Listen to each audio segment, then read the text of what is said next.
है नेफ्लेक्जेटिव सीरीज। आइए जानते हैं, पूरा डिटेल्ड एक्सप्लेनेशन देखते हैं। Introduction to nephelauxetic effect.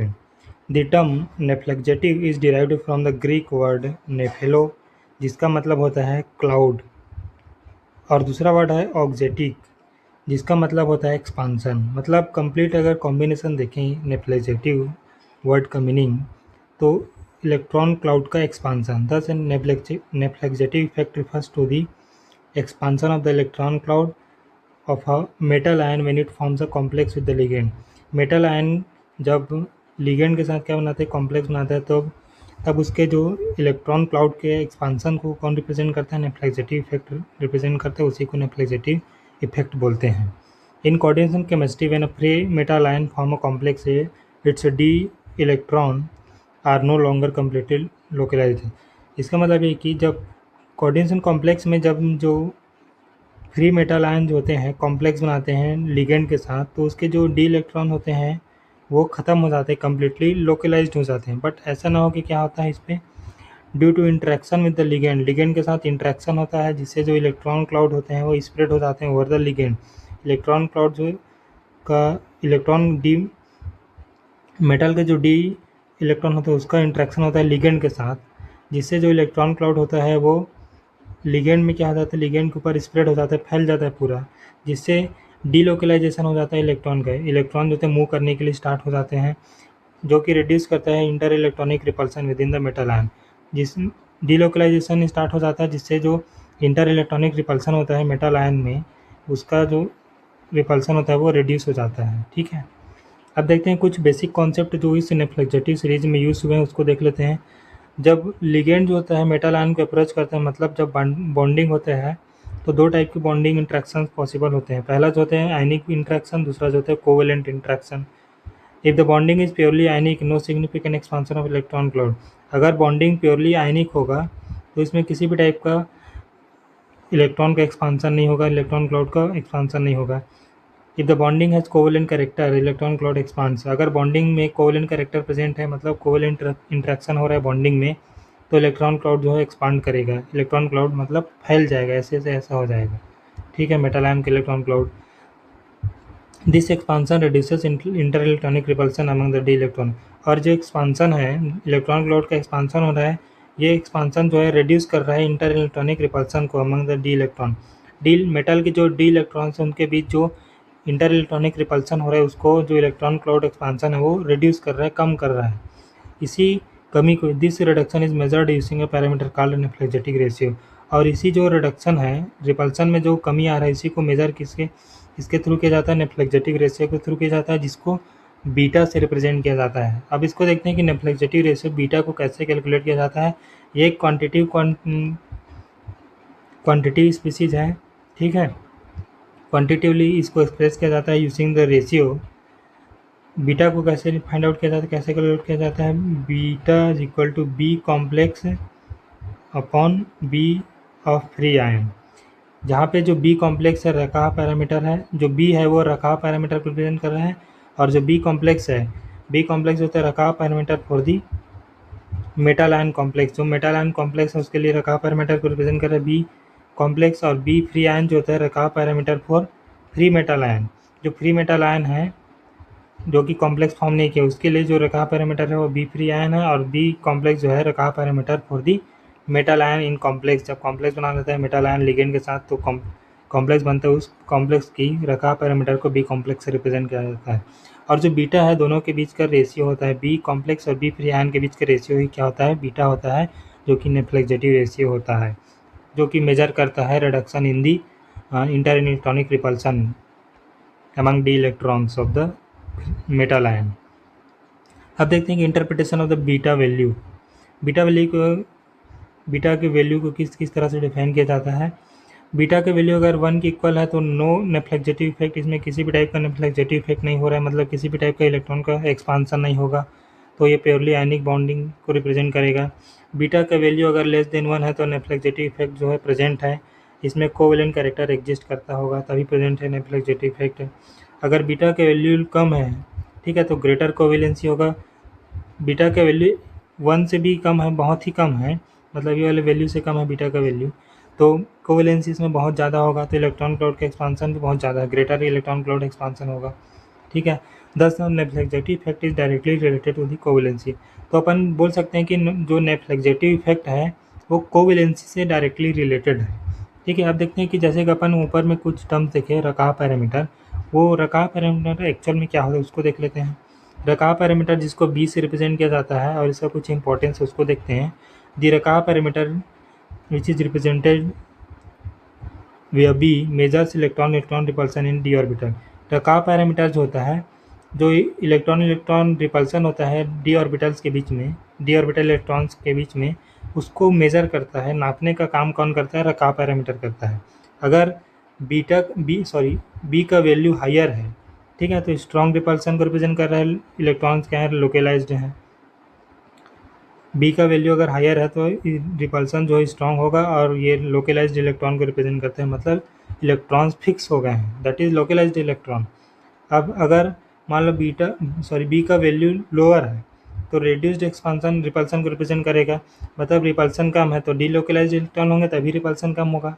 Electron move कर रहे हैं एक दूसरे से, भाग रहे हैं एक दूसरे के पास से, तो रिपल्सन ऑब्वियस सी बात है कम ही होगा। अब देखते हैं कि व्हेन अ कॉम्प्लेक्स फॉर्म, जब कॉम्प्लेक्स फॉर्म होता है तो बी का वैल्यू जो होता है डिक्रीज हो जाता है due two electron cloud expansion. जब कॉम्प्लेक्स फॉर्म होता है, मेटल और लिगेंड के बीच कॉम्प्लेक्स फॉर्म होता है, तो जो बी का वैल्यू जो है वो कम हो जाता है, क्योंकि जो इलेक्ट्रॉन का क्लाउड होता है वो एक्सपांड हो जाता है, फैल जाता है। मेटल का जो इलेक्ट्रॉन क्लाउड होता है वो फैल जाता है due to interaction with the ligand. Ligand के साथ इंटरेक्ट करते हैं, जो मेटल के फ्री मेटल आयन के जो इलेक्ट्रॉन्स होते हैं वो लिगेंड के साथ इंटरेक्ट करते हैं, इसलिए क्या इलेक्ट्रॉन क्लाउड एक्सपांड हो जाते हैं। और जो बी का वैल्यू, रकाह पैरामीटर का वैल्यू कम हो जाता है, मतलब एक इसको रिप्रेजेंट करता है कि इन जो इलेक्ट्रॉन का जो रिपल्सन है between the D orbitals electron, वो क्या हो जाए, कम हो गए हैं, इसी को रिप्रेजेंट कर रहा है ये Racah parameter. Therefore the nephelauxetic effect is equal to the reduction in Racah parameter. तो अपन फाइनली बोल सकते हैं कि जो नेफ्लेक्जेटिव इफेक्ट होता है वो इसके इक्वल होता है reduction in Racah parameter, रकाह parameter में कमी, रिडक्शन इन रकाह पैरामीटर। अब देखते हैं कि कॉज ऑफ नेफ्लेक्जेटिव इफेक्ट है, कि नेफ्लेक्जेटिव इफेक्ट किसके किसके कारण होता है। पहला जो कारण है covalent character in metal ligand bond, दूसरा कारण है ओवरलैप ऑफ ऑर्बिटल, तीसरा कारण बैक बॉन्डिंग, इसको पाई बैक डोनेशन भी बोलते हैं। तो देखते हैं कि पहला कारण, ठीक है, covalent character in metal ligand bond, ligand shares electron density with the metal causing the delocalisation. जो लिगेंड जो होता है इलेक्ट्रॉन को शेयर करता है मेटल के साथ, जिसके कारण जो इलेक्ट्रॉन का डीलोकलाइजेशन होता है, इलेक्ट्रॉन जो होते हैं मूव करने स्टार्ट करते हैं। तो इसी के कारण जो होता है कोवलेंट कैरेक्टर के कारण जो मेटल लिगेंड में बॉन्डिंग, मेटल लिगेंड जो बॉन्ड होती है उसमें जो कोवलेंट कैरेक्टर के कारण ही क्या होता है, नेफ्लेक्जेटिव इफेक्ट क्या होता है, राइज होता है, जनरेट होता है। दूसरा रीजन है overlap of orbitals, better overlap between the metal D orbital and the ligand orbital increases the electron cloud. अगर ओवरलैप जितना ज़्यादा अच्छा हो रहा है उतना ही ज़्यादा क्या होगा, इलेक्ट्रॉन क्लाउड का एक्सपांसन होगा, जिसके कारण नेफ्लेक्जेटिव इफेक्ट राइज होगा। तीसरा रीजन जो है बैक बॉन्डिंग, जिसको पाई बैक डोनेशन बोलते हैं। Ligands like carbonyl accept electron density enhance the covalency. Pi back donation मतलब जैसे कि लिगेंड जैसे कार्बोनिल है, ठीक है, ये इलेक्ट्रॉन डेंसिटी को एक्सेप्ट करने की टेंडेंसी रखता है, जिससे क्या होता है, कोवेलेंसी क्या हो जाता है, मेटल और लिगेंड के बीच क्या होता है, इंक्रीज हो जाता है, बढ़ जाता है, जिसके कारण जो नेफ्लेक्जेटिव इफेक्ट अराइज होता है। So these are the causes of the nephelauxetic effect. If you get anything helpful in this video, then do like, share and subscribe my YouTube channel Thales K Chemistry। अब देखते हैं नेफ्लेक्जेटिव series of ligand. Ligand की नेफ्लेक्जेटिव series क्या जो arrangement है उसको देखते हैं। Ligands can be arrange in increasing order of the nephelauxetic effect, that is increasing covalency. Nephelauxetic effect मतलब उसका डायरेक्ट मतलब क्या है, कोवेलेंसी। अगर किसी लिगेंड को अपन increasing order of nephelauxetic effect के अरेंज कर रहे हैं तो उसका क्या होगा, इंक्रीजिंग ऑर्डर ऑफ कोवेलेंसी भी वही होगा। तो नेफ्लेक्जेटिव सीरीज देखते हैं। सबसे ज़्यादा जो नेफ्लेक्जेटिव इफेक्ट शो करने वाला लिगेंड कौन है, कार्बोनिल है, उसके बाद है साइनाइड, उसके बाद NO2-, उसके बाद इथाइलिन डाइमीन है, उसके बाद अमोनिया है, उसके बाद एक्वा है, वाटर है, उसके बाद फ्लोराइड आयन है। ये लिगेंड का क्या है, इंक्रीजिंग ऑर्डर है ऑफ देयर नेफ्लेक्जेटिव इफेक्ट। अब देखते हैं एक्सप्लेनेशन देख लेते हैं इसको कैसे इसी ऑर्डर पर अरेंज किए गए उसको। फ्लोराइड हाईली इलेक्ट्रोनेगेटिविटी कैरेक्टर वाला होता है, इसमें लेस कोवेलेंट कैरेक्टर प्रेजेंट होता है इसलिए लिस्ट इफेक्ट शो करता है। और जो कार्बोनिल होता है स्ट्रॉन्गर पाई एक्सेप्टर होता है, स्ट्रॉन्गेस्ट पाई एक्सेप्टर होता है, मतलब लिगेंड के जो मेटल के जो इलेक्ट्रॉन्स होते हैं डी इलेक्ट्रॉन्स को एक्सेप्ट करने की टेंडेंसी होती है कार्बोनिल्स के पास, इसलिए क्या होता है स्ट्रॉन्गेस्ट पाई एक्सेप्टर होता है और इसी कारण से मैक्सिमम नेफ्लेक्सिटी इफेक्ट शो करता है। दूसरा जो है NO2 माइनस और साइनाइड माइनस, ये दोनों पाई एक्सेप्टर लिगेंड होते हैं बट इसके कंपेयर में थोड़ा कम होती है इसलिए स्ट्रॉन्ग कोवेलेंसी शो करते हैं ये भी। अब दूसरा इथाइलिन डायमीन, स्ट्रॉन्गर डोनर होते हैं, ये मोर कोवेलेंट नेचर शो करते हैं इसलिए ये मेटल को डोनेट करने की क्षमता इसके पास ज़्यादा होती है, इसलिए इस कारण से कोवेलेंसी शो करते हैं। और ये जो है एक्सेप्ट करने के कारण से कोवेलेंसी शो करते हैं। ठीक है, ये दोनों जो एक्सेप्ट करने के कारण से और ये जो है डोनेट करने के कारण से, ये भी डोनेट करने के कारण से H2 और NH3 भी डोनेट करने ये क्या होता है मॉडरेट डोनर लिगेंड होता है। तो आई थिंक ये आपको ये ऑर्डर क्लियर होगा यही होगा। दस the ligand toward the right source maximum electron cloud expansion, जो राइट साइड है वो मैक्सिमम इलेक्ट्रॉन क्लाउड एक्सपांसन को शो कर रहे हैं जैसे कि कार्बोनिल और साइनाइड माइनस आयन। अब देखते हैं नेफ्लेक्सिटी सीरीज ऑफ मेटल आयन, ये लिगेंड्स के नेफ्लेक्सिटी सीरीज हो गए। अब मेटल आयन के नेफ्लेक्सिटी सीरीज को देख लेते हैं। The nephelauxetic effect also depend upon the nature of the metal ion, जो नेचर्स होते हैं ऑफ द मेटल आयन उसके ऊपर भी डिपेंड करता है नेफ्लेक्सिटी इफेक्ट। जनरल ट्रेंड ये होता है, देखते हैं कार्बन जो होता है सबसे ज़्यादा नेफ्लेक्सिटी इफेक्ट शो करता है, उसके बाद जो निकिल है वो +2 स्टेट में सबसे ज़्यादा नेफ्लेक्सिटी इफेक्ट शो करता है, उसके बाद जो कोबाल्ट है +2 स्टेट में और आयरन जो है +2 में, मैग्नीज जो है +2 पे। ये ऑर्डर है increasing order of their nephelauxetic effect of metal ion का जो नेफ्लेक्सिटी इफेक्ट है उसका इंक्रीजिंग ऑर्डर इस तरह होता है।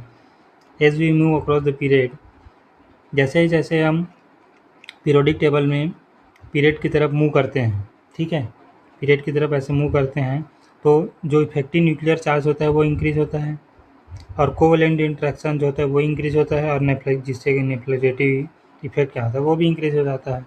जैसे पीरियड में अपन लेफ्ट टू राइट मूव करते हैं तो इफेक्टिव न्यूक्लियर चार्ज वो बढ़ जाता है जिसके कारण कोवेलेंट इंट्रैक्शन बढ़ जाता है जिसके कारण नेफ्लेक्सिटी इफेक्ट बढ़ जाता है। अब देखते हैं कि फैक्टर्स जो कि नेफ्लेक्सिटी इफेक्ट को अफेक्ट कर सकते हैं। पहला फैक्टर जो है नेचर ऑफ लिगेंड, दूसरा जो है ऑक्सीडेशन स्टेट ऑफ मेटल, तीसरा जो है साइज ऑफ मेटल आयन, चौथा जो electronegativity difference between the metal and ligand. ये 4 फैक्टर्स हैं जो कि नेफ्लेक्सिटी इफेक्ट को अफेक्ट कर सकते हैं। तो पहला देखते हैं nature of ligand. Strong field ligand होगा तो मोर कोवेलेंसी शो करेगा, मोर कोवेलेंट होगा जिससे हायर इफेक्ट आएगा, नेफ्लेक्सिटी इफेक्ट का हायर इफेक्ट शो करेगा ये। दूसरा oxidation state of metal, higher oxidation state, जो particular metal higher oxidation state में प्रेजेंट होगा उसमें पोलराइजेशन पावर ज़्यादा होगा जिसके कारण कोवेलेंसी ज़्यादा हो जाएगा, जिसके कारण नेफ्लेक्सिटी इफेक्ट का जो स्ट्रेंथ है वो ज़्यादा हो जाएगा। तीसरा जो फैक्टर है साइज ऑफ मेटल आयन का साइज जितना ज़्यादा बड़ा होगा उतना ही ज़्यादा डिफ्यूज्ड ऑर्बिटल्स होंगे जिससे ओवरलैपिंग बहुत ही ज़्यादा अच्छे से होगा जिसके कारण कोवेलेंसी बढ़ जाएगा, कोवेलेंसी बढ़ने से क्या हो जाएगा नेफ्लेक्सिटी इफेक्ट बढ़ जाएगा। चौथा और लास्ट जो फैक्टर है इलेक्ट्रोनेगेटिविटी डिफरेंस, स्मॉलर डिफरेंस होगा between the metal and ligand तो मोर कोवेलेंट होगा जिससे हायर नेफ्लेक्सिटी इफेक्ट शो करेगा। अब देखते हैं कंपैरिजन देख लेते हैं स्पेक्ट्रोकेमिकल सीरीज के साथ नेफ्लेक्सिटी इफेक्ट का। तो नेफ्लेक्सिटी सीरीज ये है कि स्पेक्ट्रोकेमिकल सीरीज कौन से बेसिस पे ये डिफाइन किया जाता है कि नेफ्लेक्सिटी सीरीज है ये स्पेक्ट्रोकेमिकल सीरीज है। नेफ्लेक्सिटी सीरीज को डिफाइन किया जाता है किसके बेसिस पे, कोवेलेंसी के बेसिस पे, और स्पेक्ट्रोकेमिकल सीरीज को क्रिस्टल फील्ड स्प्लिटिंग के बेसिस पे डिफाइन किया जाता है जिसको डेल्टा से रिप्रेजेंट किया जाता है। और इसमें किस चीज़ को मेजर किया जाता है, नेफ्लेक्सिटी सीरीज में इलेक्ट्रॉन क्लाउड एक्सपांसन को मेजर किया जाता है और स्पेक्ट्रोकेमिकल सीरीज में डेल्टा एनर्जी स्प्लिटिंग को मेजर किया जाता है। की पैरामीटर क्या है नेफ्लेक्सिटी सीरीज में, बीटा रेकार रेशियो बोलते हैं जिसको रेकार पैरामीटर के हेल्प से यूज कैलकुलेट किया जाता है। और स्पेक्ट्रोकेमिकल सीरीज में क्रिस्टल फील्ड एनर्जी को क्या किया जाता है, ये एक की पैरामीटर है, इसी के थ्रू स्पेक्ट्रोकेमिकल सीरीज को ऑर्डर को अरेंज किया जाता है इसी एनर्जी के through. Both are related but not identical, जो स्पेक्ट्रोकेमिकल सीरीज और नेफ्लेक्सिटी सीरीज है, दोनों रिलेटेड हैं एक दूसरे से बट आइडेंटिकल नहीं है। अब देख लेते हैं कि importance of nephelauxetic effects. Understanding covalency, अगर आपको कोवेलेंसी समझना है तो इसका नेफ्लेक्जेटिव इफेक्ट का यूज़ कर सकते हैं। Helps to determine how much covalent character exist in complex, अगर किसी पर्टिकुलर कॉम्प्लेक्स में कितना कोवेलेंट कैरेक्टर एग्जिस्ट करता है उसको मेजर करना है, नापना है, डिटरमाइन करना है, तो अपन को नेफ्लेक्जेटिव इफेक्ट का यूज़ कर सकते हैं। दूसरा यूज़ क्या है, स्पेक्ट्रोस्कोपिक एनालिसिस में यूज़ कर सकते हैं, used in electronic spectroscopy to interpret d transition. अगर इलेक्ट्रॉनिक स्पेक्ट्रोस्कोपी में डी ट्रांजिशन हो रहा है उसको इंटरप्रेट करना है तो स्पेक्ट्रो जो नेफ्लेक्जेटिव इफेक्ट है उसका यूज़ कर सकते हैं। तीसरा जो यूज़ है स्टेबिलिटी ऑफ कॉम्प्लेक्स है, किसी पर्टिकुलर कॉम्प्लेक्स की स्टेबिलिटी को डिफाइन करना है, जैसे कि more covalent complex are generally more stable. अगर कॉम्प्लेक्स में मेटल और लिगेंड के बीच कोवेलेंसी ज़्यादा है तो वो कॉम्प्लेक्स क्या हो जाएगा, as compare to another one will be more stable.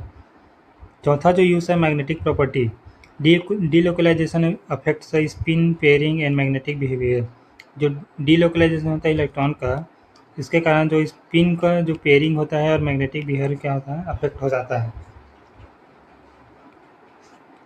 अब सर्टेन एग्जांपल्स अपन देख लेते हैं कि नेफ्लेक्जेटिव इफेक्ट कैसे होता है, किस तरह से लिगेंड के लिगेंड के चेंज करने से ये इफेक्ट शो होता है। ये यहाँ पे एक कॉम्प्लेक्स है, आयरन का ही कॉम्प्लेक्स है, आयरन मेटल का कॉम्प्लेक्स है, ठीक है। 6 लिगेंड के साथ बना है, एक साइड पे वाटर है, दूसरे साइड पे साइनाइड है, ठीक है। यहाँ पे कॉम्प्लेक्स का जो ऑक्सीडेशन से +2 पे है, यहाँ पे -4 पे।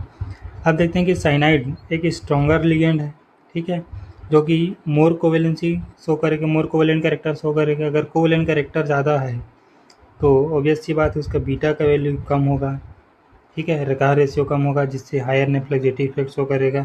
तो साइनाइड वाले का नेफ्लेक्जेटिव इफेक्ट ज़्यादा होगा और वाटर वाले का क्या हो जाएगा, कम हो जाएगा। दूसरा एग्जांपल पे यहीं पे कोबाल्ट का कंपाउंड है जिसमें NH3 अमोनिया लिगेंड का यूज़ किया गया है। NH3 causes moderate nephelauxetic effect due to lone pair donation. NH3 जो होता है लोन पेयर डोनेट करता है मेटल को, जिसके कारण इसमें मॉडरेट नेफ्लेक्जेटिव इफेक्ट्स प्रोड्यूस होता है। अब कुछ की पॉइंट्स के अकॉर्डिंग के हिसाब से अपन देख सकते हैं कि इसका समरी क्या है। नेफ्लेक्जेटिव इफेक्ट मतलब क्या होता है, expansion of the electron cloud. यहाँ तक आपको क्लियर हो गया हो, अब आपके वर्डिंग में आ गया होगा, जो कि इंडिकेट करता है covalent character in complex measured using beta nephelauxetic ratio. और नेफ्लेक्जेटिव इफेक्ट को बीटा का यूज़ करके, नेफ्लेक्जेटिव रेशियो का यूज़ करके मेज़र किया जाता है। अगर बीटा का वैल्यू कम है तो हायर कोवेलेंसी को शो कर रहा है, मतलब higher strength of nephelauxetic effect. Strong ligand like carbonyl और cyanide minus ion maximum effect show करते हैं नेफ्लेक्जेटिव इफेक्ट का। अब एग्जाम ओरिएंटेड कंक्लूजन देख सकते हैं, जिसको आप थ्योरी एग्जाम में यूज़ कर सकते हैं डायरेक्टली। और अगर आपका PPT का टॉपिक है तो इस वीडियो के थ्रू आप टॉपिक्स निकाल करके स्लाइड अरेंज कर सकते हैं। तो कंक्लूजन देखते हैं, the nephelauxetic effect place a crucial role in coordination chemistry as it bridges the gap between pure anic and covalent bonding models. It provides a deeper understanding of a metal-ligand interaction, especially in transition metal complex, by analyzing the Ricard parameter and nephlectivity ratio. Chemists can predict the electronic structure, stability and reactivity of the complex. Chemist जो होते हैं इस नेफ्लेक्जेटिव effect का use करके electronic structure, stability और reactivity of complex को predict करते हैं। Thus, it is an essential concept for interpreting the spectroscopic behavior and bonding nature in organic chemistry. अगर आपको वीडियो अच्छा लगा तो वीडियो को लाइक करें, शेयर करें और चैनल पर नए हैं तो चैनल को सब्सक्राइब करना ना भूलें। Thank you for watching. और नेक्स्ट कौन से टॉपिक पे वीडियो कवर करना है आप कमेंट सेक्शन में ज़रूर बताएं।